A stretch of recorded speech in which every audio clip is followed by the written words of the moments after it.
Welcome in. It's the PHNX Cardinals podcast, your premier Arizona Cardinal podcast here on a football Monday. I'm Johnny Venerable. He is Brack. Like and subscribe. Leave us a 5-star wherever you get your programming. And Bo, we were going to ask a question that already got answered today. Who's going to be QB1 against the New York Giants at home this coming Sunday? It's what we thought. It's Josh Dobbs yet again for Jonathan Gannon. No surprises there, as we kind of outlined in the post-game show yesterday. As crucial as those two turnovers were from Joshua Dobbs, it's just not a good tone to set if you're flip-flopping between quarterbacks, especially a guy that you brought in on short notice. You put a ton of pressure on Joshua Dobbs' shoulders, and I think that, Dobbs, as far as, the performance, I think everybody wants plays back, but I think that they believe they can get him up to speed and put him in a position to be competitive as this team's signal caller in the interim while they wait for Kyler Murray to get back healthy and ready to go. Yeah, it's frustrating. I know for Cardinal fans, people were coming at me yesterday, well-deserved. It's like, well, you said Joshua Dobbs was going to play better. I thought Joshua Dobbs would play better than that, but I am still very much in the corner of Colt McCoy would have been worse. I know people are out there in the media and the fan base, think what you want.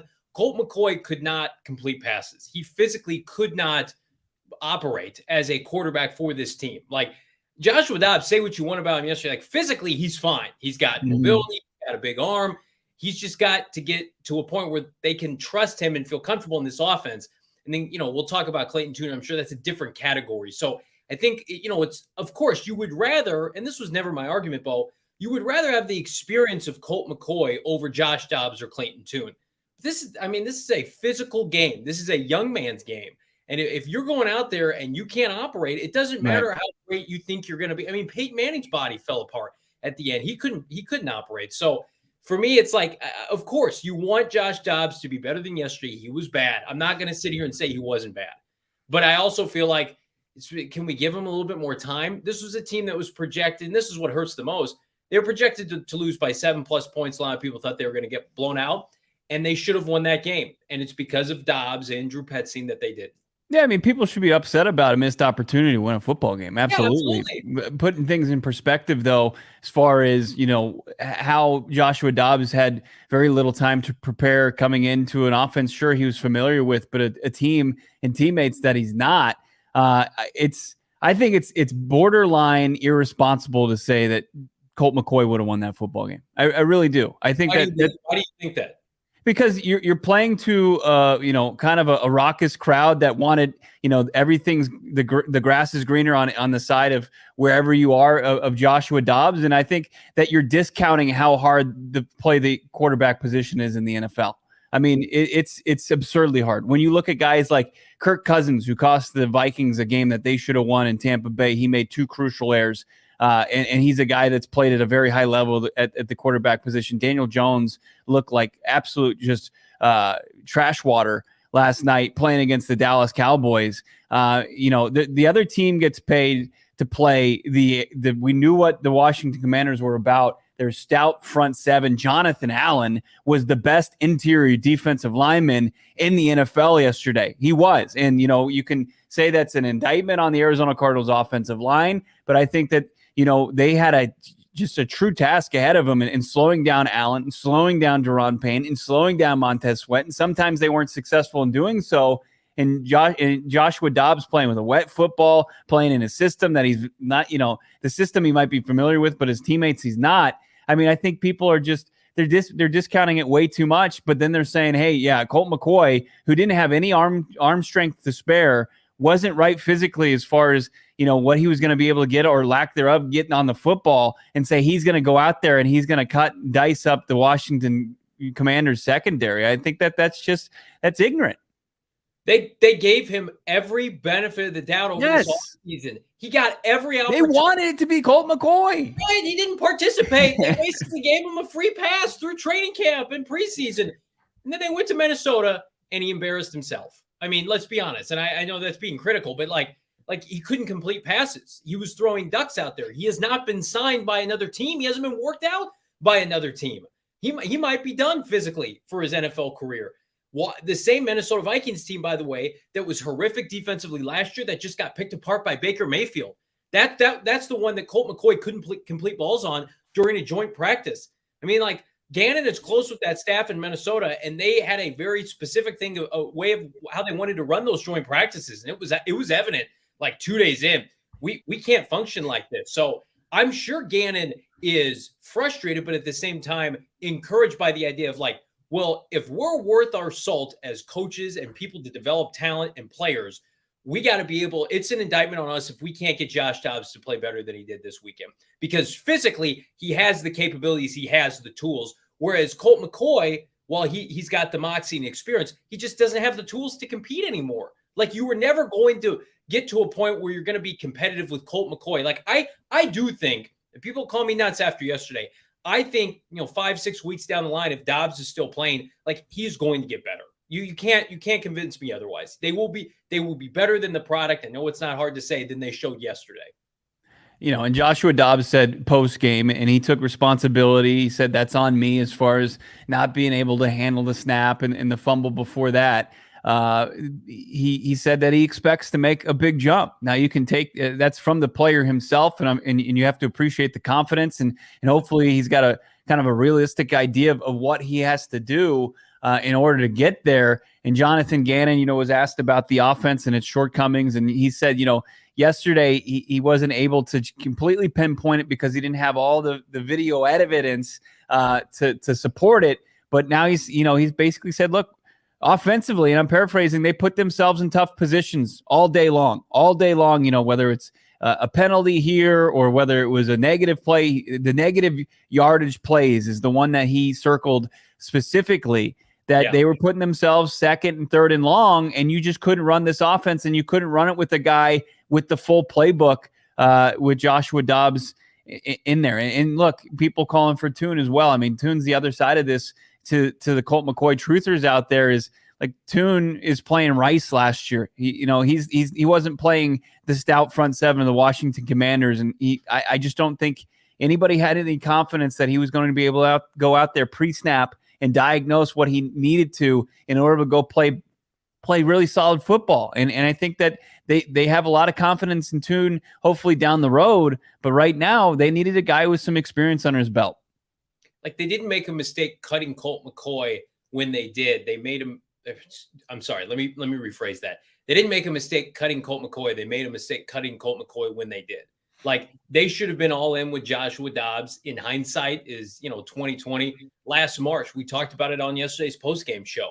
Like, Josh Dobbs entrenched as the starter for 6 months, with Clayton Tune getting some reps too, and working on exchanges with Yelda Froldholt and his rapport with Trey McBride and Michael Wilson and Hollywood Brown. Like, you can't convince me it's not going to be way better than what we saw yesterday. They have to eat that. They have to own that. Like, Austin Ford and Gannon and Petzing are probably all sitting in a room today and just having a candid conversation of, we blew that opportunity for our team yesterday, because everybody else was buttoned up. Sure, there was some miscues on the offensive line. We knew they would be. I mean, you're telling me Elijah Wilkinson and Yelda Froldholt couldn't hold up against the Washington defensive line? Here's my shocked face. But the secondary was fantastic. The front seven was unbelievable. Like, I'm sure there's a part of Monty Austin for he's like, that's on me. We should have been better. We should have been more proactive in getting somebody else in here, whether it's Dobbs or Gardner Minshew, in the spring, so that we didn't look like that week one, because the Cardinal quarterback play was to be expected. I think that's the frustrating part. Anybody who doubted this team, everybody nationally expected Josh Dobbs to look that way. Where it's disheartening is the rest of the team looked bought in and ahead of schedule. And you can rationalize why Dobbs looked like that because he's been here for 2 weeks. That's the most frustrating thing, is like, hey, what Gannon and company have doing outside of quarterback, because they're missing their franchise quarterback, it's working. They should have won that game yesterday. They should have proved everybody wrong. James Conner's running well, 4.4 yards per carry. Hollywood Brown, Rondell Moore, Trey McBride looked good. The defense was unbelievable. Prater goes 3 for 3. That's a game you need to win, and they blew it back in March. They didn't blow it yesterday. Yeah. They didn't blow it 2 weeks ago. They blew it back in March, April, when we're doing this show, and we're like, well, what's the plan, guys? Because I know it's not number 12. Well, they were trying to give 12 the benefit of the doubt. Like, they were hoping, not necessarily for a miracle, but they were hoping, betting on a 37-year-old quarterback to get his arm strength back to where it was when this was a guy that in 6 starts over the last 2 seasons won 3 games and was able to operate an offense enough to beat, solid football teams in Seattle and San Francisco, and then also a down Rams team last year. So I think that, Colt McCoy, they were holding out hope. They had him already in-house, and they were a guy they could get their hands on him right away as far as trying to get him up to speed. And then also what you heard and know about Colt McCoy, about the leader that he is, the guy that he is in that locker room, and how much respect he gets from his teammates and his coaches alike, which is great. But, the quarterback position, there are so many variables that go into it to where you to be successful. And, if you're not on top of, how many buckets it is, we'll say maybe 3 buckets is like experience, obviously, skill set, and then also going out there and making plays and not making mistakes. Like if you're not on top of all those, you'll lose a football game, and sometimes you'll lose a football really badly, like Daniel Jones did on Sunday night. So look, Joshua Dobbs, I see in the chat somebody saying you're getting kind of Sam Bradford, Josh Rosen vibes.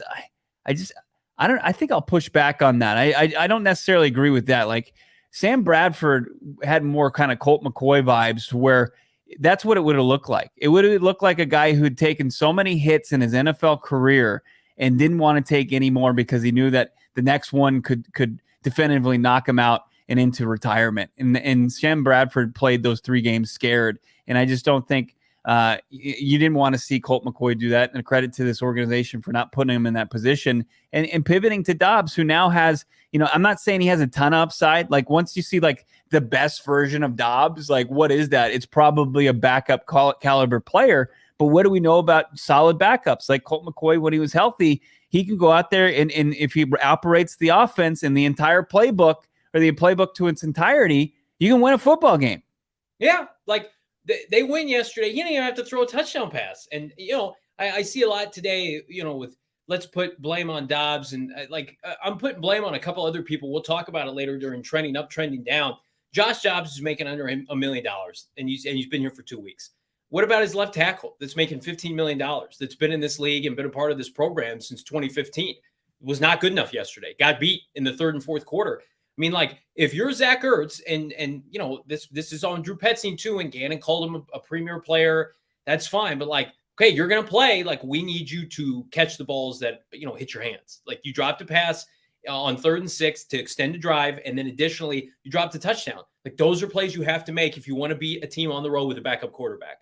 Like, I'm to put all this on Joshua Dobbs. Again, people are going to think I'm making excuses. No, like, everybody has blame, Dobbs included. But like, no one's without fault today. The offensive line, certain skill players, the coaching staff, the general manager. Like this is not going to define their season, because I thoroughly believe, Brack, they're going to get better.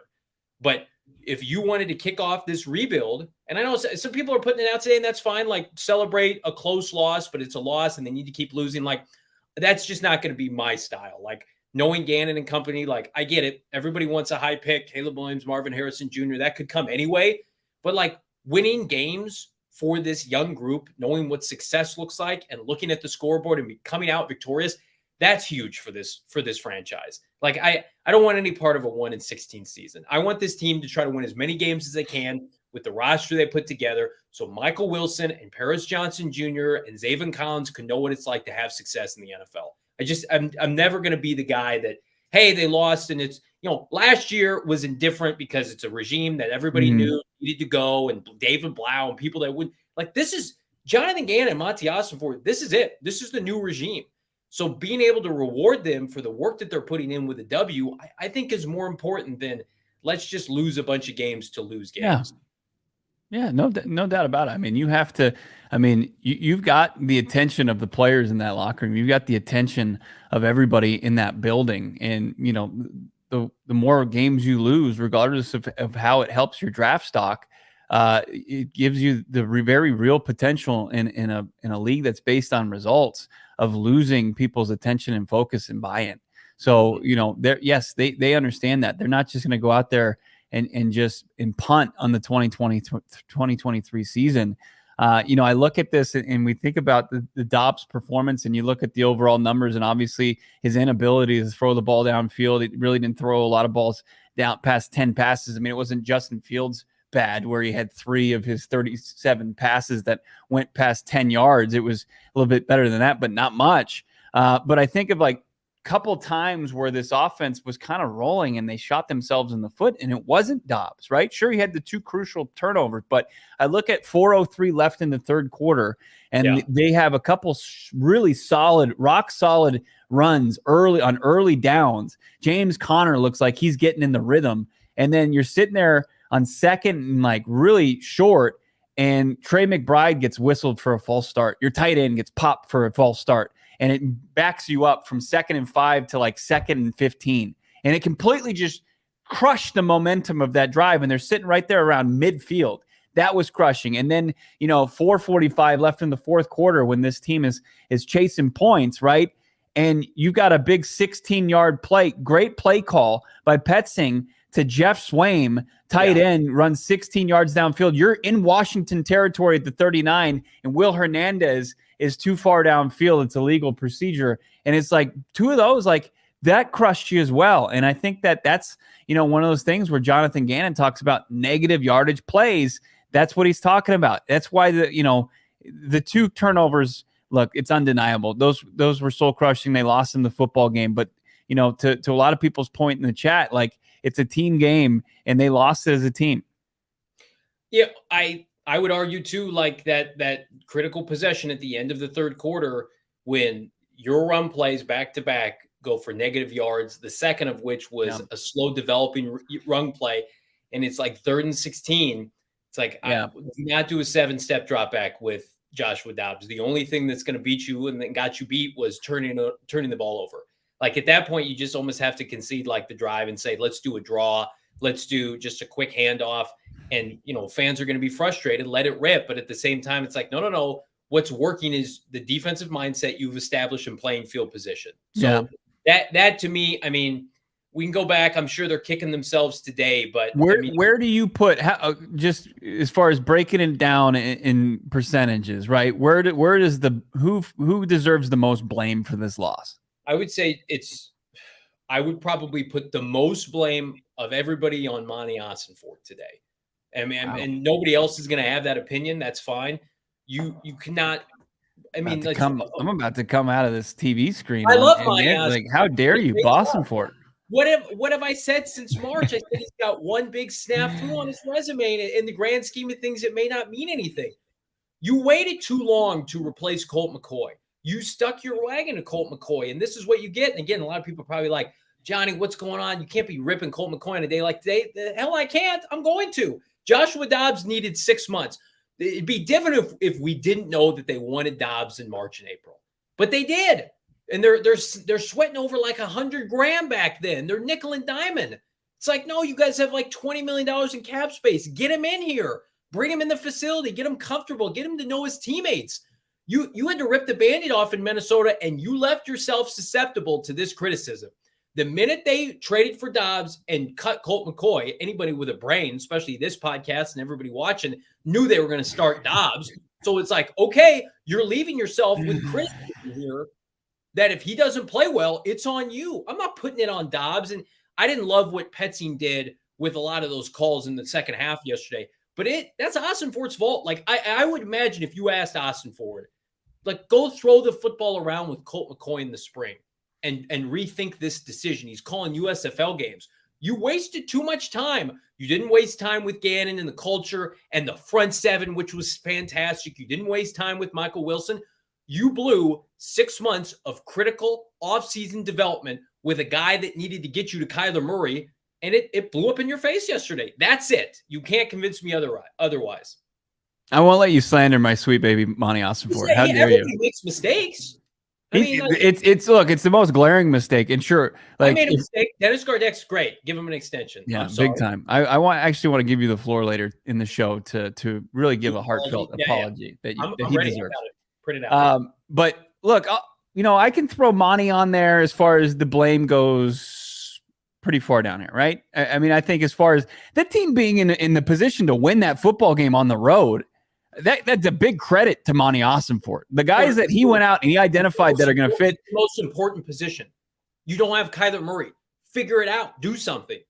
Figure it out. Don't keep Colt McCoy from the prior regime and let him dick around this offseason, for lack of it. He wasn't dicking around. The team dicked around with him, and then they cut him.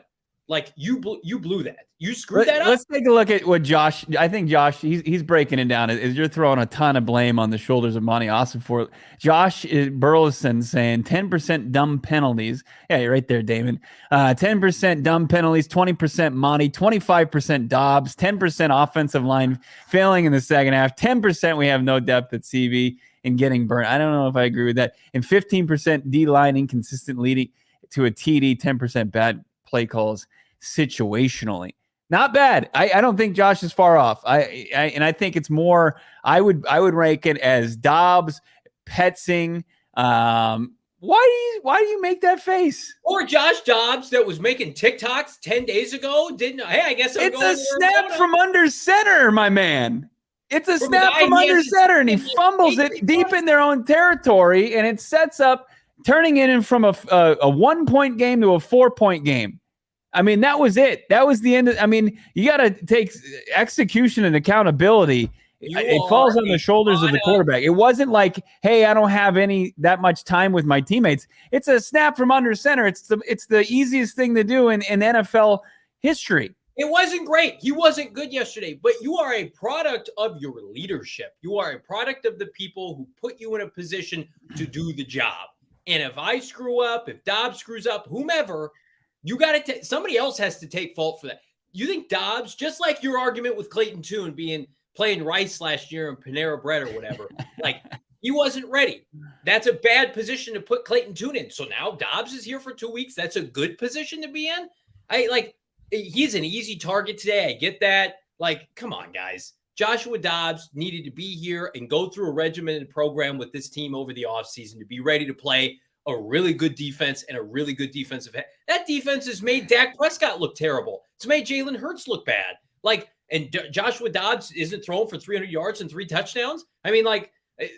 They should have known at that point in the fourth quarter, 16-10, this is the most points we're going to score today. We got to play field position. They didn't do it. So they failed. Coughing up the football. Well, not on 7 on steps. A snap. 16. Not a pick. Who got beat there? I just said DJ Humphries. Look to the people who have been here, solidified. Everybody's like, oh, Johnny, you're just too nice to the team. Like, no, people screwed up yesterday that led to the loss. I'm not going to put it on the guy who's been here for 14. I'm sorry, for 14 days. That can't be fair. Like, I'm sorry. DJ Humphries is making $15 million. He got taken to the woodshed yesterday afternoon by a couple of all-pros. And everybody's telling me he'll be around. He'll be around next year. He got outplayed by his rookie counterpart, the guy making about 1/10 of what he makes in Paris Johnson Jr. I was high on DJ Humphries, and then the game started. It's just like, yeah, I need this to be over. Let's take a look at some of these super chats. Everybody's crushing it in the chat. Dylan Richards saying, we win the game if we sign Dobbs in March. Absolutely. As he said this, I think it's on the front office, dragging their feet hurt. Defense balled. O-line was shaky. So much for better coaching. Going to, who else we got here? Michael, thank you so much for the $5 super chat. I'm going to assume coaching staff knows more about where Tune is and start an NFL regular season game where we are paying for not addressing the offseason. Absolutely. Yeah, I completely put trust in the coaching staff as far as knowing who's ready, who's not ready. And then the new regime, great name, $4.99 super chat.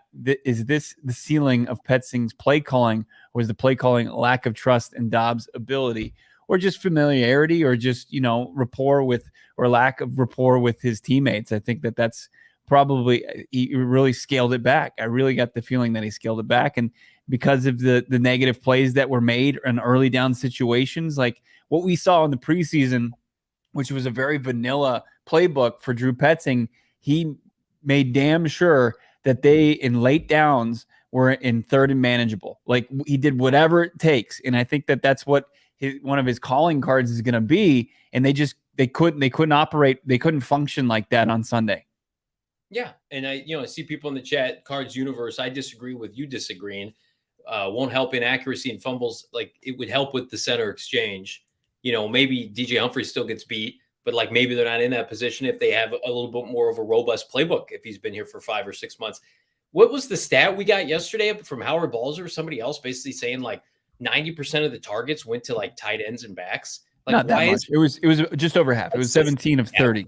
Yeah, so it was like 60% or whatever. Like, why is that? Because he's not ready to play yet, but they knew that whatever you got from Dobbs, and this again is an indictment of what they had, it was better than what they were seeing every day. They were with them every day, and they watched them, and they said, you know what? We're not going to be able to win with this. We can't evaluate with this.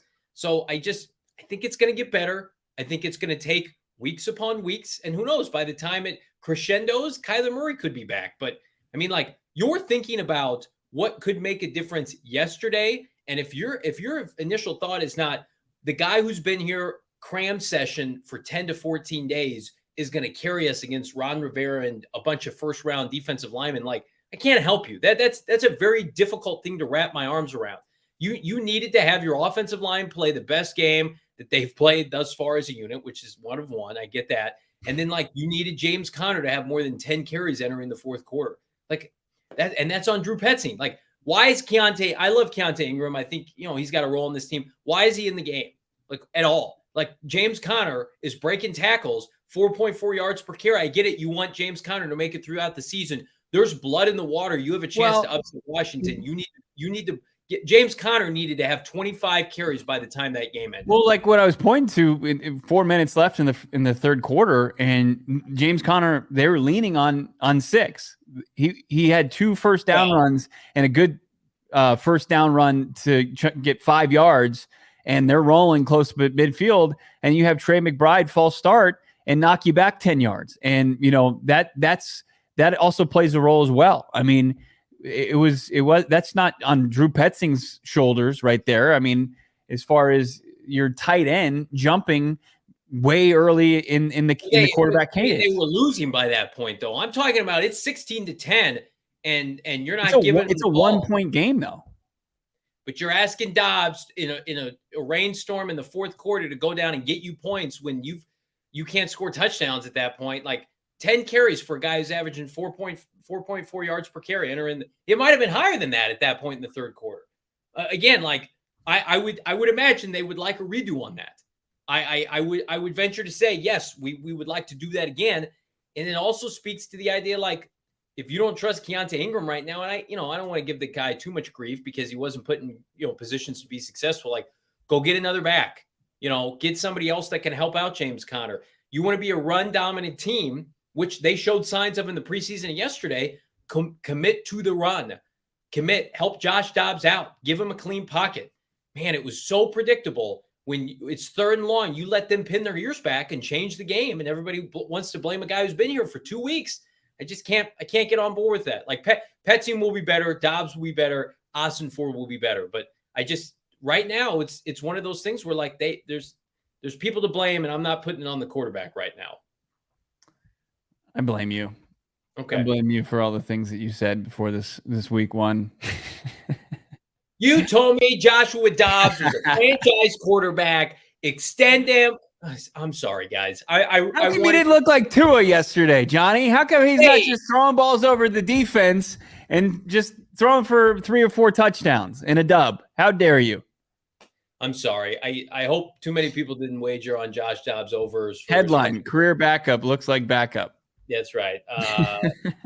Listen, I hope everybody made money on the DraftKings Sportsbook app. I would love to see it come to fruition. But again, we're in a position right now where we have to be transparent. I did not bet on the Cardinals money line. But again, I took the spread, and I appreciate them covering because, good teams win, great teams cover, and we can help you cover with our friends. How about this? At DraftKings Sportsbook. DraftKings Sportsbook, a fantastic opportunity right now. Bo, have you used the bonus code PHNX yet on DraftKings? I have. I absolutely have, because how many times you used it? I mean, you can. It's endless, the opportunities, because they're such a good partnership, and we love everything that DraftKings Sportsbook is doing. Of course, drop that promo code PHNX, and it's going to get you set up oh so well to get yourself rolling this NFL season. Football, of course, is back, and you don't want to miss out with the official sports betting partner of the NFL, DraftKings. New customers can bet $5 on football and get $200 instantly, Johnny, in bonus bets. It's unreal what's going on. Love that. Nobody's missing out on the action all season long. DraftKings customers can take advantage of two new offers every game this September. Get on the NFL Week 2 action with DraftKings Sportsbook. Download the app now. Use that promo code PHNX to sign up. New customers will bet just $5, take home $200 instantly in bonus bets only on DraftKings Sportsbook with the code PHNX. The crown is yours with DraftKings, Johnny. You got a gambling problem? Call 1-800-GAMBLER or visit www.1-800-GAMBLER.net. In New York, you can call 877-8-HOPENY or text HOPENY to 47369. Of course, eligibility, deposit restrictions apply with DraftKings Sportsbook. I don't have a gambling problem, thankfully, but I do have a television problem, or I should say somebody in my family has a TV problem where they couldn't get the Cardinal game yesterday. They were promised the Cardinal game in their market. They couldn't get it. And I thought to myself, who could help out if you want to watch your favorite college team, NFL team, what have you? How about our friends at Fubo TV? 140 plus live channels of sports shows, movies, and news. I'm trying to find the remnants of the Pac-12 network this year. I can find it on Fubo TV to watch our precious Sun Devils, maybe a little Caleb Williams if the mood strikes. Stream live TV from any device. Watch the most Colorado sports for the lowest price. You want to watch Deion Sanders and company, go 2-0. Do it with our friends at Fubo, Pac-12, ASU, U of A, the Cardinals, NFL Network, Red Zone. How about the U.S. Open for tennis, the Ryder Cup? Again, love Fubo, love being a partner with them because I believe so much that they are the premium streaming TV provider. Watch your favorite college football and NFL with Fubo. Go to www.fubo.tv/PHNX. Again, www.fubotv.phnx to sign up. 15% off your first month. Again, it is worth it, guys. Check out the stream quality. Check out the selection of channels. You will not be sorry that you did. I want to get to another super chat here. Cardinals, Sin 96, $5.09. How about that? Thank you so much, Cardinals, Sin 96. Gotta wonder how short the leash is for Dobbs. If he has a horrible performance in the first half versus the New York Giants, is it tune time? Good content, guys. Appreciate that. Appreciate that super chat. I do think that they're going to give him at least another week, but I said this on the post-game show yesterday with you and our guy BG Bo. It's like if he looks bad again and they're not competitive again offensively, there's nothing to say they can't make a change, but you had a great point yesterday. You can't put that Clayton Tune genie back in the bottle when you open it. Going back and forth from Dobbs to Tune until K1 comes back, when he comes back, it's just counterproductive. So I do think that they partially, you don't owe anybody anything in the NFL, but can you let Dobbs have a couple of weeks to get in a rhythm with his team?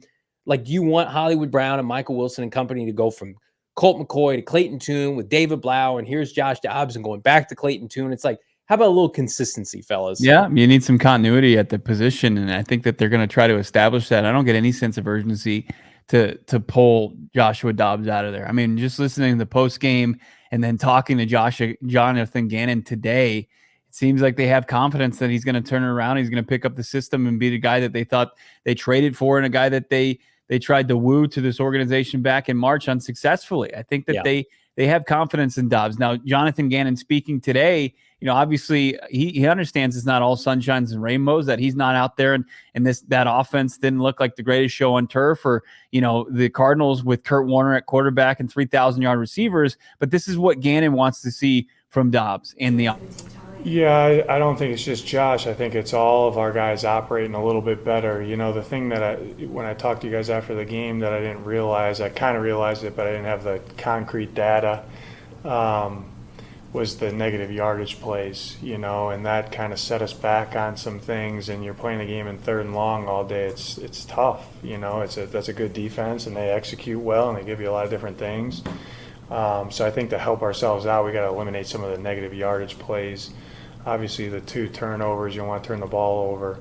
Those were two critical plays, but all things that we can correct moving forward, and I think Josh will have a good week and will operate a little bit better. So there you go. Pretty cut and dry. I mean, it doesn't match, the outrage and the frustration of the fan base. I think Jonathan Gannon's realistic where Dobbs is and where he can go in a short amount of time. I mean, they're back on the practice field Wednesday. They get 3 days of practice and then a Saturday before home opener on Sunday. And they get to take on a down New York Giants team that Gannon has a lot of experience with from his time in the NFC East. Couple more super chats. Free matter for the blind, friend of the program, $5. Thank you so much. Love me some Kazir White. He's my favorite new killer. Not mad at all about that hit. Neither am I. Man up. That's what Isaiah Simmons should have done in the preseason. And we talked about it yesterday, Bo. I do feel like those personal fouls, well, there's no excuse. You don't want to give the other team a gifted touchdown. Like we got what they were trying to do. They were trying to be physical and set a tone. And I don't expect this team to come out and have a bunch of personal foul penalties to kick off games. And man, I thought Kazir White, I almost tweeted this out, but I thought people would come at me too soon. I thought Kazir White looked the most comfortable as an inside linebacker, green dot on his helmet since like Jordan Hicks, Carlos Dansby-esque. And it's because it's his natural position. And it is kind of comforting to know like, hey, they know how to develop inside linebackers now. They're not taking these guys in the first round and forcing them out of position to be hybrid players. Like this, Kazir White's just really good at what he does, and it was on display yesterday. Yeah, I love what we saw from Kazir White being the leader of that defense, and yeah, he made the mistake in hitting the quarterback when his feet are on the white and the out of bounds marker, and you had another hit like that penalty driven touchdown where Washington produced and manufactured only 24 of their own yards, and the rest was via Cardinal penalties where they find pay dirt to kind of open the game. That opened up the eyes of the Cardinals on the sidelines and on the playing field. And really after that, they were very rarely penalized. And, Jonathan Gannon spoke to that today. So did Dennis Gardeck, and said they've had several conversations about that as well. In the meetings today as a team and as a defense and as a position group, they've covered that. And then there was the penalties like I mentioned, and there was the penalty that I saw in the chat about Paris Johnson Jr. Jonathan Gannon took responsibility for Paris Johnson Jr.'s penalty, where he kind of got after a player post play, who I think might have either hit Dobbs or James Conner. I can't remember who the ball carrier was, but JG basically said that's on me because I didn't really fully explain the rules to him. He didn't know what he could or couldn't do, and I think they're emphasizing it now because of how costly the penalties were in yesterday's loss. Another super chat, this time $10, super generous. Thank you so much, friend of the program, Jalen Blair. This is an interesting point. Maybe it won't matter if Tune or Dobbs is starting. JG had an offense in mind tailored to K1. Maybe this offense won't look explosive until K1 is back. Kind of how Miami needs Tua to be explosive. I think there's a lot of truth to that. I definitely think the explosiveness is going to be limited until Kyler Murray comes back and is K1. Here's what I will pose to my co-host here. And I sent this to him yesterday. And I don't succumb to this mindset, but I do think it's an interesting talking point. 8 defensive head coaches lost yesterday. And I think this organization got into a cliche, trendy habit when they hire Cliff Kingsbury, offensive head coach with a quarterback. Let's do that like so many other teams. I don't think that whether Gannon specializes in one unit or the other, it matters long-term if he can be a leader of men. But yeah. I do hear that a lot in the media and the fan base. It's just like, well, they need an offensive head coach because it's an offensive league. And you saw yesterday, the defense literally did everything they could and they still lost. What's your opinion on offensive or defensive head coaches? Pretty indifferent. I think, if you're a good head football coach, you're a good head football coach. I mean, we've seen the pendulum sway so often in the trends of the game. And sometimes, an offensive kind of heavy-minded head coach like an Andy Reid or a Sean McVay, they'll rip off a couple Super Bowls here and there, Doug Peterson sprinkled in. And then you've got, the Belichicks, you've got the Tomlins, you've got, the defensive first guys. And it's just going to come down to which head coach is going to put his team in the best position to win, who has, the best talent, who can elevate that talent, and who's going to put them in the correct positions and make the correct adjustments, who's going to delegate to their coaching staff the right way. And is Jonathan Gannon going to be able to put his offensive play caller in a position for success? Like, you see the defensive guys who lost yesterday, like a Brandon Staley. I mean, yeah, that's rough, right? Brandon Staley just can't. He doesn't seem like he's a head coach quality football coach, right? Certainly he doesn't know defense. He's overmatched, right? And then you've got I don't know, Matt Eberflus of Chicago. He's overmatched as well. It feels like so. It just kind of comes down on is the guy NFL level head coach, and I think a lot of those guys aren't. So. I'm not buying too much into like, oh, well, you got to have an offensive coach if you want to win. I'm not on that yet. I haven't. A great coach is a great coach. Absolutely. I'm of that mindset. Nick Sirianni, with no specialization on either side of the ball, went to the Super Bowl last year. And I think Jonathan Gannon has the goods to stick around long-term here, but he's got to win games, and hopefully he can win games this year. Who's going to help him do that and trending down for this team? Who needs to step up and who needs to continue riding the hot hand for this team? We do it every week during the football season. Trending up first, Bo Brack, what do you got? I have head coach Jonathan Gannon. I think he proved a lot of naysayers wrong yesterday. A lot of people are counting JG and his entire team out before they even took the field in D.C., and I think there are a lot of those doubters are pretty quiet. Sure, the Arizona Cardinals could have shut up a lot more people with the dub, but I think people are buying in even more so to Jonathan Gannon. I think JG is trending up even more so, even on this show where we're big JG supporters. And then I got a couple guys on the defensive side of the football that I knew weren't going to get love from my co-host, so I had to dig deep. I had to go I had to go nerd style. I went above just chalk. Victor Dumakaji had a big play, the big punch out. He started the game at pass rush for the Arizona Cardinals. Kind of a surprise to me. And he's a guy that's trending up and good for Victor Dumakaji, a 6th-round pick. And then how about an undrafted player and Jonathan Ledbetter? He got himself a sack. I think he's one of your most reliable interior defensive linemen and can play, that 3-4 defensive end as well. I love what I saw from Jonathan Ledbetter. JG, Nick Rollis elevating a 6th-round pick out of Duke and a guy in Jonathan Ledbetter who comes from Georgia but goes undrafted. Love to see it.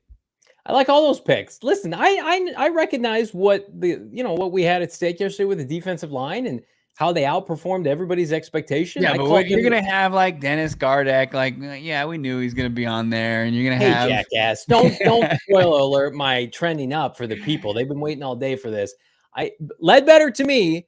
Dumakaji's solid, and he's in a loaded pass rush group. Ledbetter to me, that's the weakest position group on the team, in my opinion. Can he be a guy? Can he be a guy that emerges under Gannon? Because the prior regime, for all their faults, they gave him snaps last year. So that was good to see.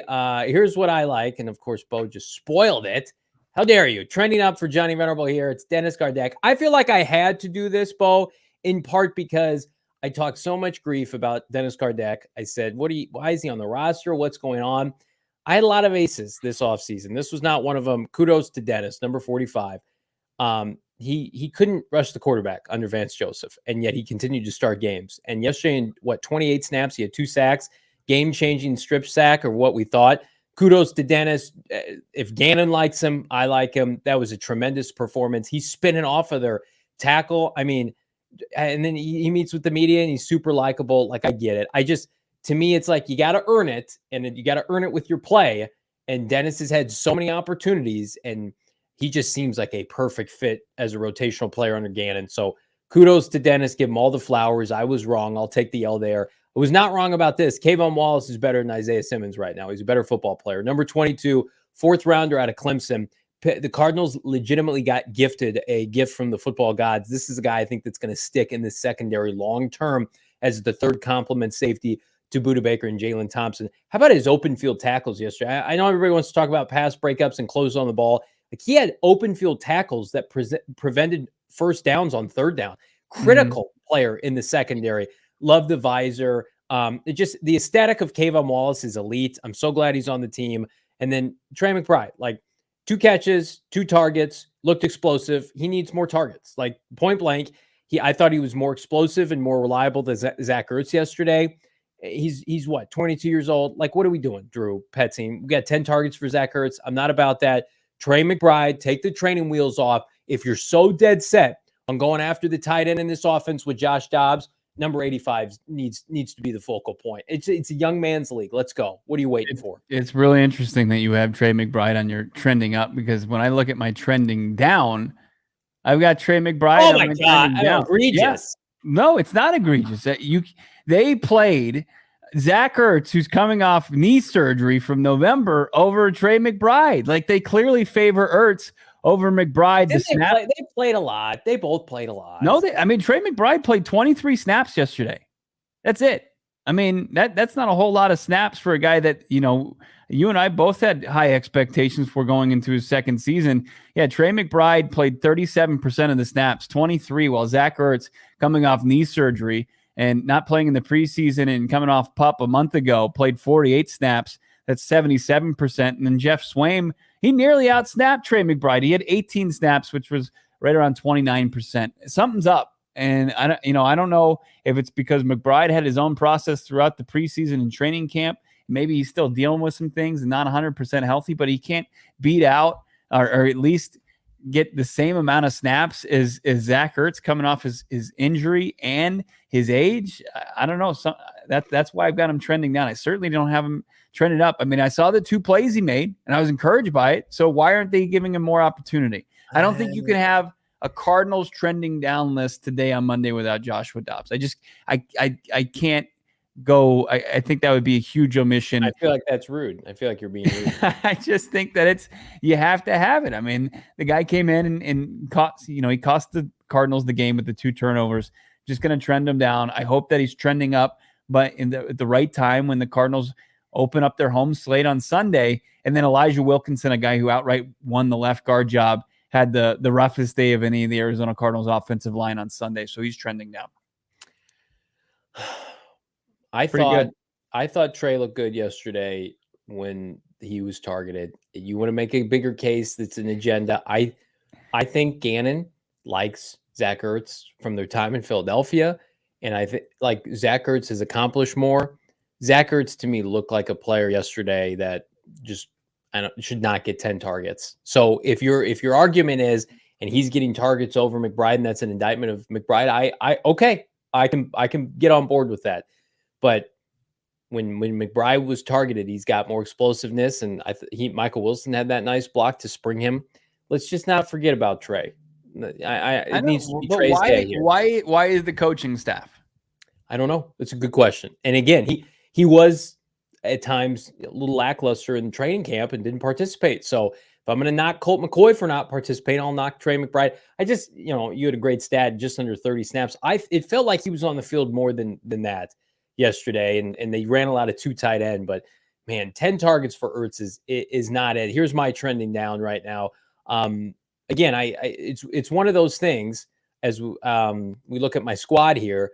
Like Drew Petzing, I did not have a good day. And all I hear about is these like wonderkins, Drew Petzing, Nick Rallis. Well, one of them looked like a future head coach yesterday, and one of them looked like an offense that couldn't get a touchdown in today's NFL. Like that's really hard to do. And I did not like his play calling in the second half. Am I still high on him long term? Yeah. I love this offensive philosophy rooted in the Shanahans. And you could also say the Cardinals are limited at some spots offensively, but they were in a position to, I don't even need points from your offense. Just control the game in the second half. We talked about it in the first segment. Just not a fan of what he did. Was not his best. And then we just mentioned it. Like you're dogging on my tight end, I'm a dog on yours. Zach Ertz trying to pick up his teammate, dropped a touchdown in the end zone, dropped a first down inside Washington territory to extend drives. Like Joshua Dobbs has been here for 14 days. Zach Ertz is saying, I'm ready to play, and they're going to play him and give him 10 targets. You need to catch those kind of balls. I get it. They're high. They're high because they're coming from a backup. You're making good money this year, as is DJ Humphries. Like, I look at this team, fair or not, here's how I'm going to judge it in the year of our football Lord 2023. Who is getting paid a premium to do a job? It's why I was dogging Dennis Gardeck, because he's making, for relative to the Cardinals via over the cap, good money. But he performed yesterday. Kudos to Dennis Gardeck. Get your game check. DJ Humphries got worked by the defensive line from the Washington Commanders. Paris Johnson didn't. Will Hernandez didn't. Big number 74 was out there getting worked on third down and couldn't protect his quarterback from 14 days ago. So to me, it's like, okay, at the end of the day, you want to make 8 figures. You're gonna get graded on a curve, and it's gonna be a difficult one for you to be graded on. I expect more. It's like people want to throw Kyler Murray $45 million. That's fine. We can have that argument. When Kyler Murray comes back and he doesn't perform, I'll critique Kyler Murray. I've done that last year. You get paid a premium. You've been in this league. You got a C on your chest, and you're making critical errors in the second half. You're on my list. I'm not going to you can get after like the rookies and Michael Wilson and Keitrell Clark. It's like, no, those guys are learning on the fly. They brought back DJ Humphries. They gave him much more guarantees to not have it carried in 2024. Why'd they do that? He's making $14-15 million as the franchise left tackle this year. Was not good enough yesterday to help them win.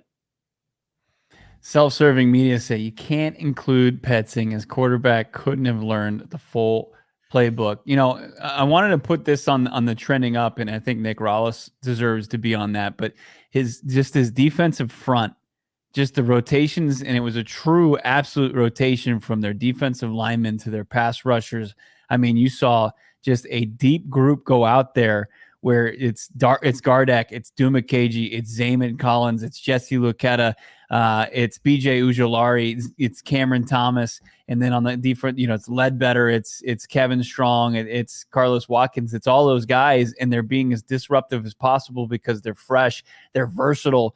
And we hear from Dennis Gardeck today, and he was asked about it. It's like, how do you feel about this being a rotation? What makes it so successful? This is what Gardeck had to say. I'm gonna say it again. We got dogs in our room. So being able to Rolodex that, and everybody's got their own play style, got their own unique kind of twist on what that pass rush looks like. How are you ever getting settled in your sets or whatever as an offensive lineman? You got to be able to flip back and forth on, okay, 25's across from me, 45's across from me. How are they different? 43's out there now. He's running through me. I know 43's hitting something. So just knowing that, having somebody constantly rolling that stuff is it's added to, okay, what's my job? What's my assignment on this job? It just adds to their mental stress. We got dogs in that room. He said it twice in the press conference. He loved to hear it. I loved what I saw from that group yesterday. They, the violence, just getting after the quarterback, hitting the shit out of guys, having to scale it back so they play within the rules. I just loved what I saw from it. The Gardeck had 2 sacks, he had a quarterback hit, a TFL. I think he was our X factor of the game on our post game. We had Zayman Collins with a pick. I loved what I saw, and I love that mentality, and they've got this chip on their shoulder. I swear I've seen Gardeck in a mosh pit before. Boston for it. That's a great chat right there. Yeah, as Jose says, no egos in Arizona, just work, and that's what they tried to do with this team. It's why Isaiah Simmons isn't here anymore. It's why DeAndre Hopkins isn't here anymore. Do you think those guys could help them this year? Sure, but they said no. We're going to go with the alternative, which is everybody who's bought into the bird on the helmet, bought into the team. And I mean, Dennis Gardeck is the literal poster child for that. So kudos to him. I'm excited for this defense to have an opportunity to play another struggling team at quarterback, which is Daniel Jones and the New York Giants. And at Topic 64, friend of the program, Super Chat, $1.99. We win with Kyler Murray type quarterback play. I would say one step further. I mean, you win with just average quarterback play yesterday. Mm-hmm. You get 1 touchdown, 1 interception, 1 touchdown, 1 turnover, like they win that game.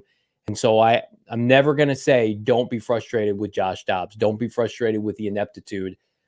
Just try to provide some context around it. But I do think they're going to be better offensively this weekend. It's hard to get worse, Bo. Yeah, and I think that pass rush group, that defensive front, they have a chance to replicate their performance from Sunday, if not improve. That Giants offensive line looked awful. The only team that had more sacks than the Cardinals were the Cowboys with 7. Cards had 6, and JG has feasted on the Giants in his career in 5 games, including the postseason. I think he's lost 1, he's won 4, and he's only let them into the 20 points once. He's given up 22 points to the Giants. Everything else was 13, 10, 16, and 7 in the playoffs. I mean, JG knows how to coach against that Giants offense, so, and they've been a bad organization for a while. And last season was kind of the outlier, and we'll see if Dable can repeat success. I know they're going to be hungry to turn things around and kind of have a short memory of Sunday night, but Jonathan Gannon, Nick Rollis, that defensive front, that entire defense is going to be on a mission to make sure they don't get on the right track. Absolutely. The future is so bright defensively, Bo. Could you say you got to wear shades? If you're going to do that, you might as well dip in with some Shady Ray shades for 50% off 2 pairs using that bonus code PHNX. You had a chance to dip out to the greater Scottsdale area on Friday night, pick up a couple pairs of Shady Rays on the cheap.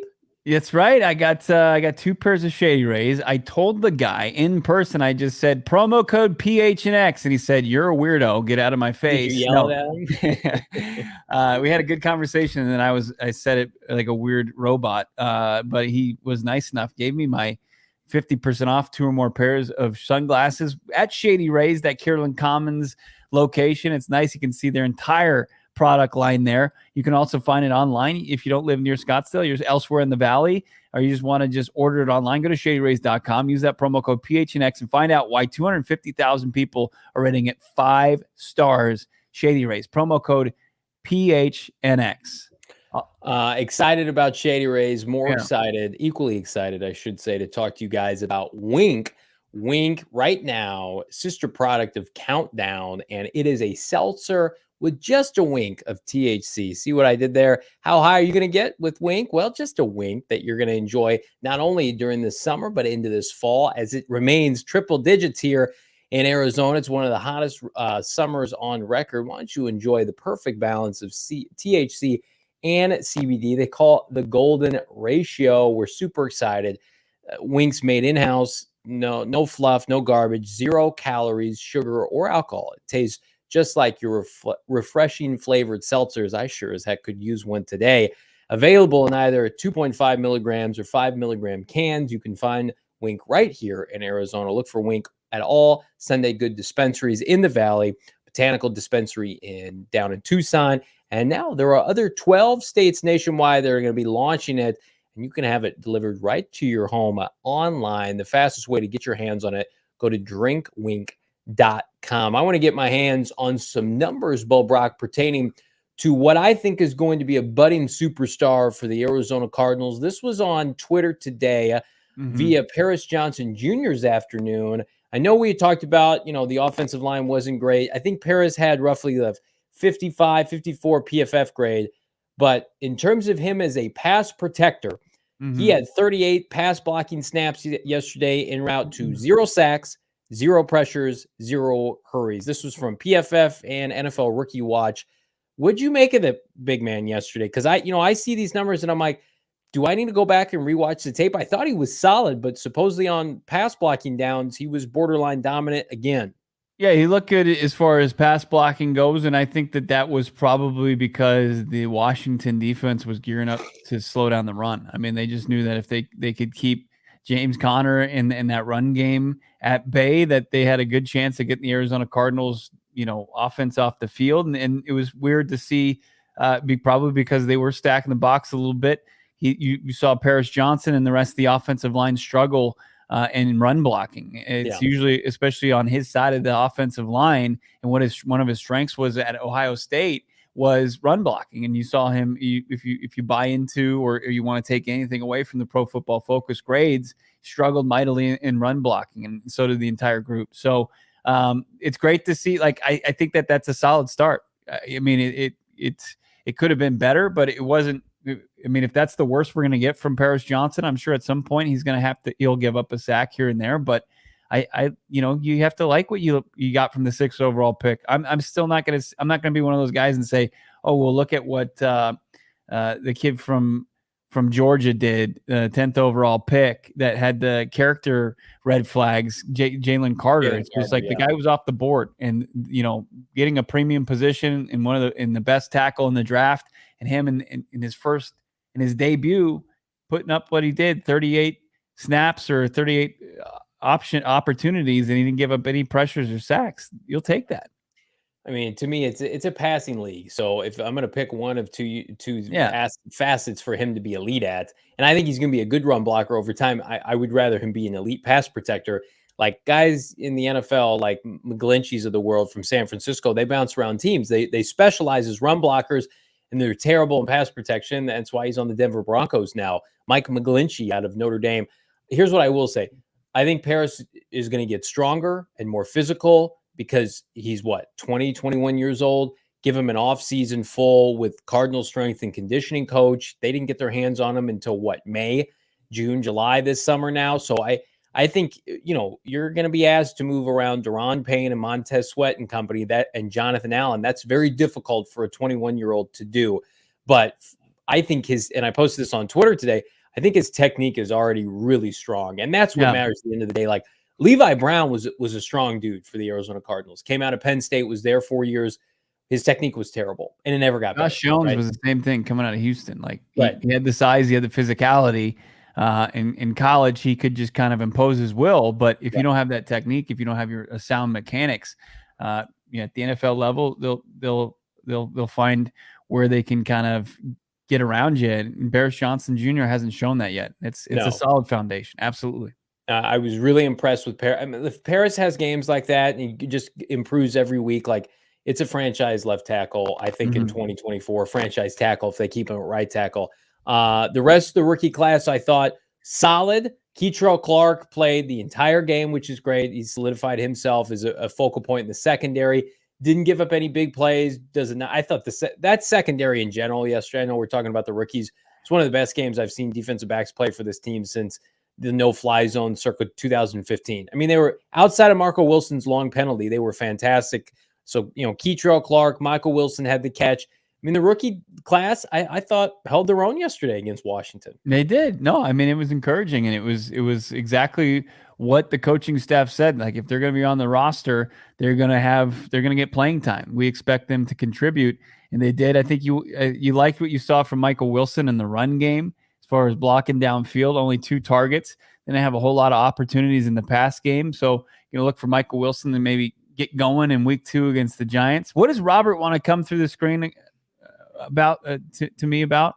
Does anybody know? I'm not sure, but probably just your general demeanor and aura. Just my smug, unpunchable face today, I feel like, Aaron Rodgers got carted off. Maybe he wants us to talk about Aaron Rodgers. Yeah, that's my fantasy quarterback. I needed 10 points from Aaron Rodgers. I talked a lot of shit today in my fantasy group chat. And can I interest you in 0? He's getting X-rays. That ain't good. That's no. Zach Wilson, though, pick him up on the cheap waiver wire pickup. To me, there, even with the quarterback play yesterday, there were, I think, so many more positives than negatives, opportunities for the Cardinals. And hopefully they can build on that, because yes, this is about 2023, but it's about, this rookie class hopefully is going to be the foundation of this rebuild. Robert is a killer. He's exactly what JG's looking for. He's got that fire in his gut. Yes, he does. Cardinals uniform, as does everybody. We went over 1 million YouTube views over the weekend. Big thank you to everybody out there that watches, consumes, likes these videos, is subscribed to PHNX Sports. It's been an incredible 2023. It's just getting started, obviously, with the season kicking off yesterday, but throughout the off season, big thank you to everybody. This conversation on a daily basis, it's the best part of my day. Big thank you to everybody that's made that possible. Absolutely. Echo that. And I say, you know what? Let's celebrate that 1 million views here on YouTube with some illegal Pete's, because let's talk about some patio beers. It's still hot as hell, and that means I want to drink outside with some patio beers from Illegal Pete's. I also have been known to dabble, as my co-host did on Friday night or Saturday, on some margs. Strongest in Arizona. Are you a margs guy, Bill Brock? I like a nice margarita, especially if it's Illegal Pete's. They do it right over there. They blend up the best margs. Fantastic. we are spoiled because our partners are just so supremely gifted at cooking up the best food, especially at Legal Pete's. Bowls, taco bowls, salads, burritos. How about a plate of loaded nachos and a marg? That doesn't sound good right now. Piping hot queso once the weather drops. I think we're in good shape regardless, because Illegal Pete's is your go-to spot this fall for the NFL season and college football. Stop by. How about this happy hour? 5 hours long, 3 to 8 p.m. every day at all 12 locations. Happy hour sounds great. I can go and catch the last 2 hours after the show's over. Illegal Pete's, the go-to spot for burritos, buddies, and beer for 28 years here in the Valley. Your go-to spot for Cardinals info, or of course, Suns, Coyotes, Rising.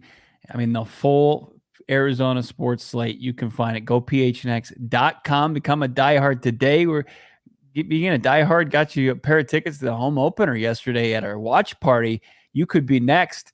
Find out what's going on, what kind of contests we have in order to get tickets to future games, plus swag. We've got these hats on today. Johnny's got the PHNX football t-shirt on as well. You can make that your yearly shirt or hat. Become a diehard today. Go PHNX.com. And, of course, the PHNXlocker.com.